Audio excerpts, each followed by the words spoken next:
This is the Keltec Sub 2000. It wasn't originally on my list, but a friend of mine had one, and when we got one of my other new guns, the Taurus that I just did a video on shortly a little while back, we took it out, tried it out, and I liked it. And I found that I not only enjoy shooting this, it's very affordable as far as price for the gun. I got this for a little over $300. It's affordable as in it's a 9mm. It also comes in 45. I don't remember if it comes in another caliber or not. 40, I believe, maybe 45 too. But I've got this one in the 9mm because the rounds are not that expensive. Coming out of this gun, they have out to about 50 yards or so. They've got about the same knockdown power as .357 Magnum. I also have a bunch of reloading stuff, supplies that meant I don't have to buy very much to get a lot of rounds done. Reloading at 9mm is probably not very economical, but since I already have a lot of stuff to reload this caliber, basically all I got to do is buy the lead, buy the projectiles. Now this one comes out of the box pretty much as you see. Now let me show you this first.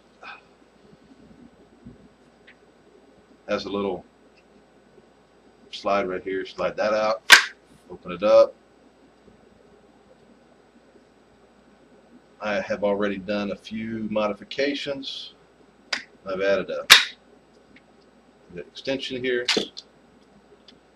I'm kind of a big guy. I've got a long reach. This gun was a little short for me, but with this on it, it was fine.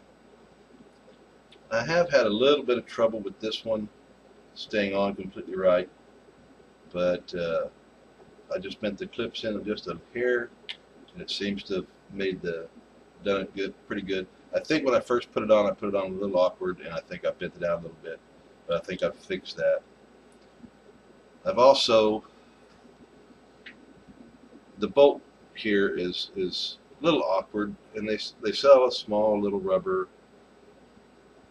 add-on accessory to make it a little bit easier, and it does help. Doesn't cost what, $3-4, something like that if I remember right. This one I haven't shot yet, so it's still fairly difficult to pull back. I noticed on the other one I shot, this was much easier after it gets broken a little bit. I've also added a Buttstock Cheek Pad. This is all metal in here, and I kind of like that. It felt a little bit better to me on the cheek, and I figured really hot weather, really cold weather, that would help. I'm also left-handed when I shoot a rifle, although I'm right-handed when I shoot a pistol. Some of y'all that know me already know the reason why. We don't need to get into that here. Maybe someday we'll talk about it, but it's not important. But that's all I've done to this gun so far. I have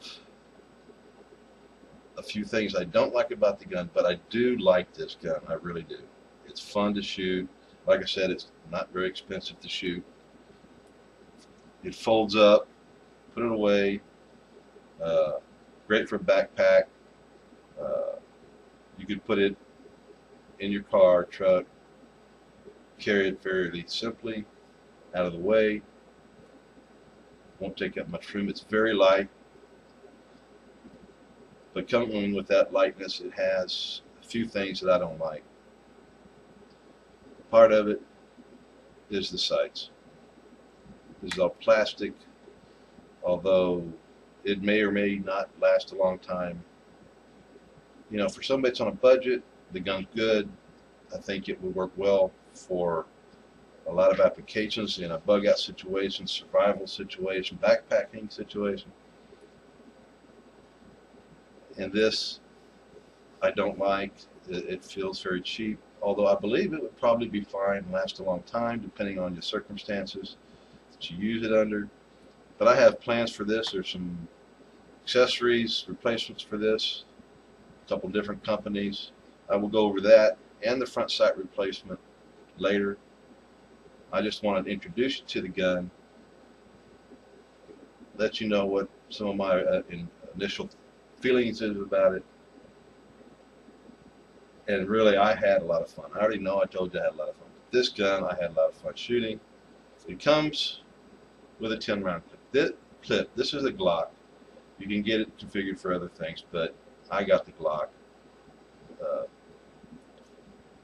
Glock clip seems to just work pretty good.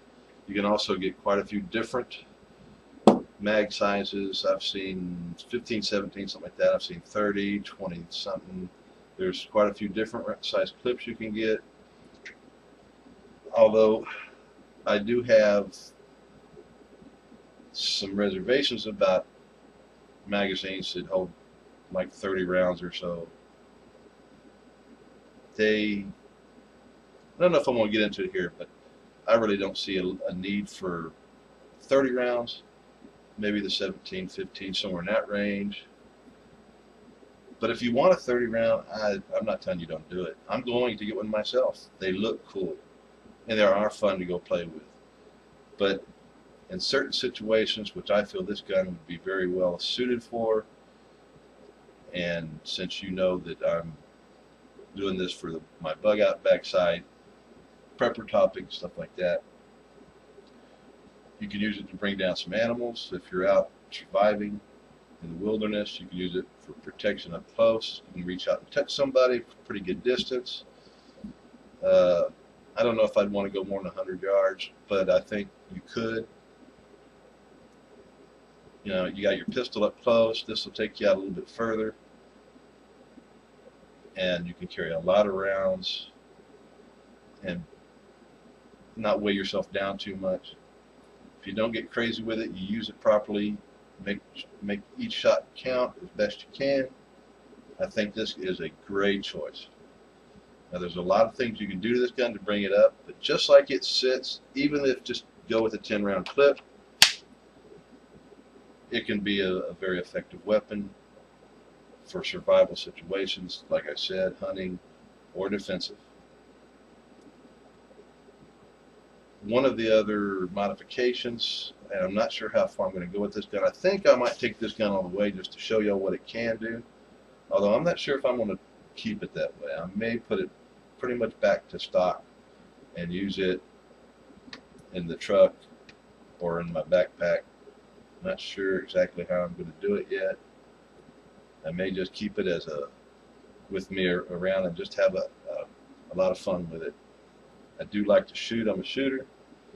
I like to have fun with it, and this one I can do fairly inexpensively.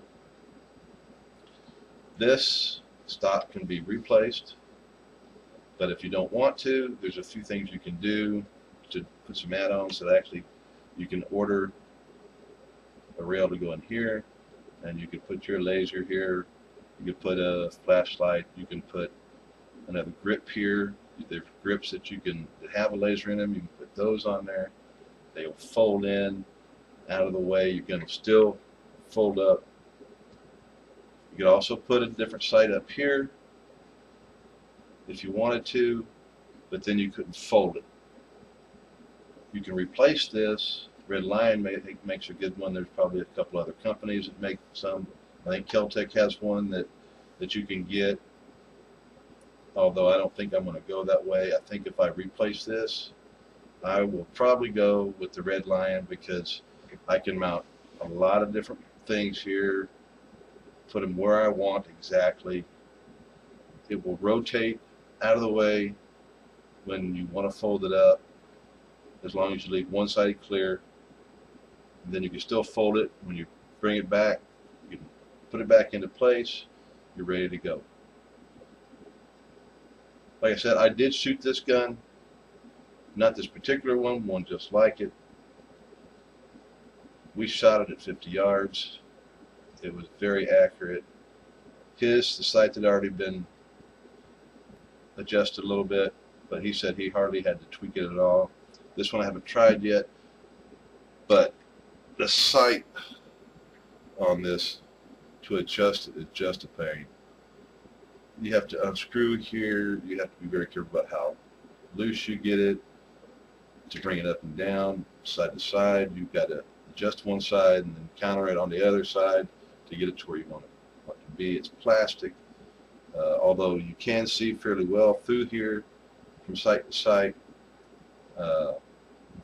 These kind of sights are not my favorite, but for this particular kind of weapon, using it in the conditions I think it should be used in, it would be fine. Self-protection, up close or out to maybe 100 yards, you shouldn't have any problems with these sights getting your target. And up close, who's really aiming really accurate anyway? You point this thing and then you can very easily get those two together. Even if they're not exact, you're going to get it on your target and you're going to take care of the situation. You know, usually up close, you're going to have your pistol out, but this can do it as well. And it's like I said, it's a light gun. I have noticed that some of the people out there are getting a different grip for it. I don't know if I'm going to do that. This clip seems to be really, I mean, it fits nice and snug, but also it drops right out. There's a little bit of a gap here that some people are saying it's thinking it's a fault in the manufacturing of the gun, but it's not. It's there for a purpose, according to Keltec. And if you put some of the other grips that come over this, it's going to tighten the grip down, and it may not release as well as it should. Although this one seems to be alright. I'll see if I do that. I'll review that and see where we go. I would suggest that when buying this gun, you make up your mind what you want, what clip you want.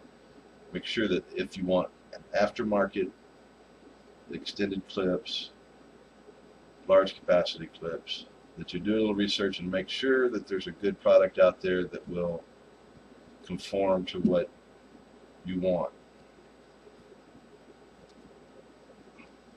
I don't know what I got on there, but it seemed to have got something on there. But wipes right off. Alright. There's more to this gun than what I've explained tonight. I'm going to explain the different add-ons when I do them, because I think I'm going to add a different sight, grip up front, laser, right in here. I think I'll replace the front sight, put a muzzle, a different muzzle flash suppressor. Sometimes I just go blank. It's got a safety here. It also comes with a book. Pretty good breakdown. It's a fairly simple gun to break down and clean up. The add-ons here are not really hard to do. You know, to put the cheek pad here, you have to remove the handle. It's a bit of a pain. It's not really too bad, but it's a bit of a pain. You got to be careful. So I'm not going to do a video on that. I've already got it on here. There's lots of videos out there that show how to do it. But I think as I go, I'll go ahead and do more videos and show y'all what I've done. You can always check some of the other videos to see what they've done. But to review, I like it. I really do. I'm going to have a lot of fun with it. I've already reloaded quite a few rounds. I just haven't been able to get away and go shooting. And when you want to fold this gun back, just pull up on the trigger guard, put it back in the spot. But if you're not careful, they won't line up and won't lock in. With this on, it seems to lock in. This helps guide it into the spot where you want, and it locks in much easier. So for now, I think that's it on the Keltec Sub 2000. As you can see, it's not very big, folded up, very lightweight. And if there's anything I've forgotten on this video, I'll add it to the next. And thanks for stopping by. I will talk to you next time. Thank you.